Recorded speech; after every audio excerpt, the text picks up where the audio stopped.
Assalamualaikum warahmatullahi wabarakatuh. Perkenalkan, nama saya Zikri Delaunsa dari Prodi Pendidikan Guru Sekolah Dasar STKIP NU Indramayu. Pada video kali ini, saya akan menjelaskan tentang prinsip-prinsip manajemen berbasis sekolah untuk memenuhi tugas ujian akhir semester mata kuliah manajemen berbasis sekolah yang diampu oleh Bapak Dede Hadiansyah MPD.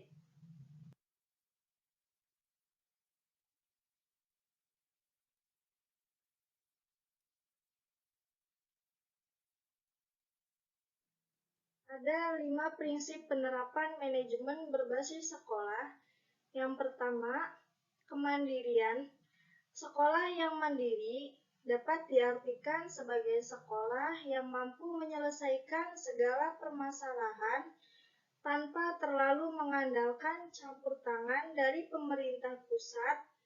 Kemandirian sekolah hendaknya didukung oleh kemampuan sekolah dalam mengambil keputusan terbaik, demokratis, berkomunikasi yang efektif, memecahkan masalah, antisipatif, dan adaptif terhadap inovasi pendidikan, bersinergi, kolaborasi, dan memenuhi kebutuhan sekolah sendiri.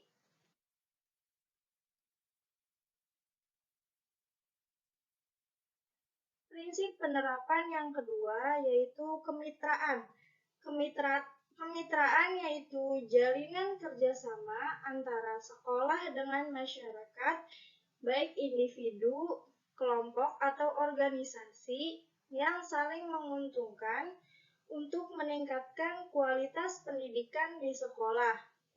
Dalam prinsip kemitraan antara sekolah dengan masyarakat dalam posisi sejajar, keuntungan yang diterima sekolah antara lain meningkatnya kemampuan dan keterampilan peserta didik, meningkatnya kualitas sarana dan prasarana sekolah, dan lain-lain.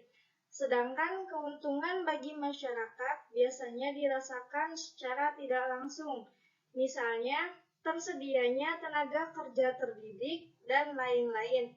Sekolah bisa juga menjalin kemitraan dengan tokoh agama, tokoh masyarakat, tokoh adat, dunia usaha, dunia industri, lembaga pemerintah, dan lain-lain.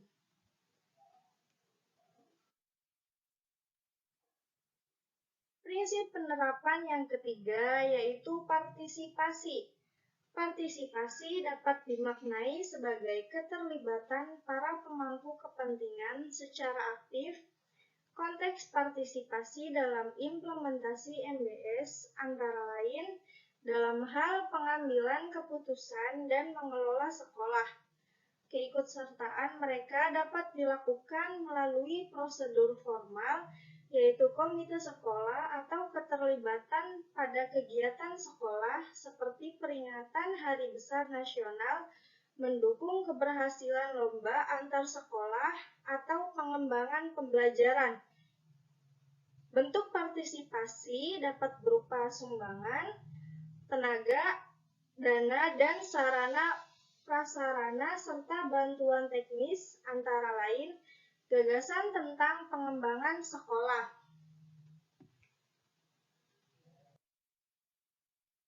Prinsip penerapan yang keempat yaitu keterbukaan. Manajemen dalam konteks MBS dilakukan secara terbuka atau transparan, sehingga seluruh warga sekolah dan pemangku kepentingan dapat mengetahui mekanisme pengelolaan sumber daya sekolah. Keterbukaan dapat membangun kepercayaan publik terhadap program-program yang dijalankan oleh sekolah dan meningkatkan peran serta masyarakat terhadap sekolah. Keterbukaan dapat dilakukan melalui penyebarluasan informasi di sekolah dan pemberian informasi kepada masyarakat tentang pengelolaan sumber daya sekolah, untuk memperoleh kepercayaan publik terhadap sekolah. Prinsip penerapan yang kelima yaitu akuntabilitas. Akuntabilitas memiliki arti suatu keadaan di mana suatu hal dapat dipertanggungjawabkan. Sekolah dalam mengelola sumber daya berdasarkan pada peraturan perundang-undangan dan dapat mempertanggungjawabkan kepada pemerintah, seluruh warga sekolah, dan pemangku kepentingan lainnya. Pertanggungjawaban meliputi implementasi proses dan komponen manajemen sekolah.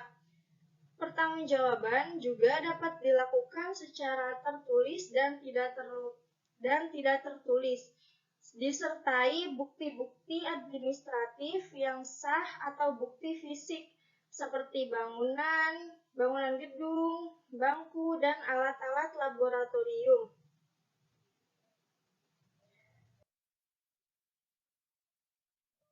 Selanjutnya, menurut Cheng, tahun 1996, terdapat 4 prinsip pengelolaan manajemen berbasis sekolah. Prinsip pengelolaan yang pertama yaitu ada prinsip ekuifinalitas.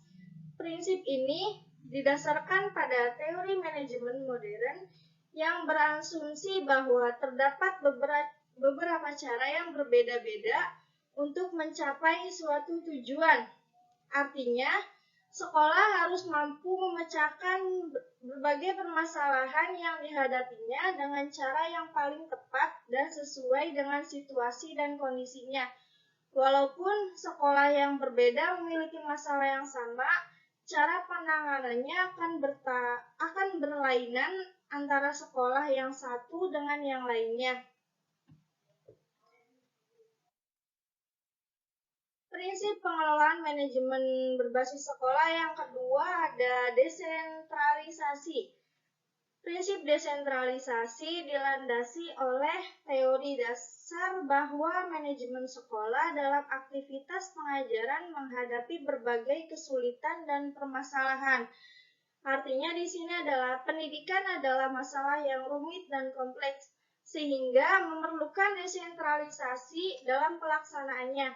Oleh karena itu, sekolah harus diberi kekuasaan dan tanggung jawab untuk memecahkan masalahnya secara efektif dan secepat mungkin ketika masalah itu muncul. Dengan kata lain, tujuan prinsip desentralisasi adalah efisiensi dalam pemecahan masalah, bukan menghindari masalah. Oleh karena itu, MBS harus mampu menemukan masalah, memecahkannya tepat waktu.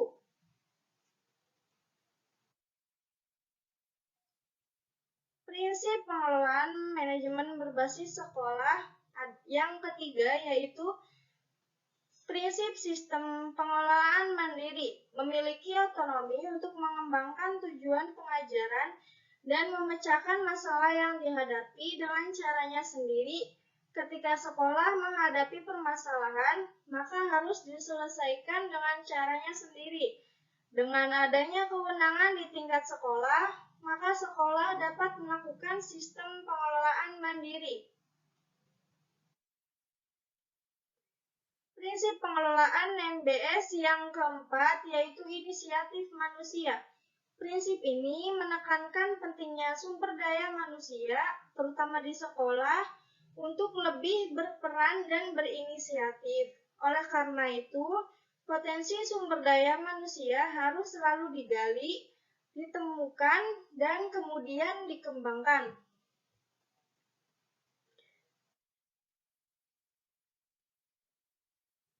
Sekian penjelasan dari saya, kurang lebihnya mohon maaf. Wassalamualaikum warahmatullahi wabarakatuh.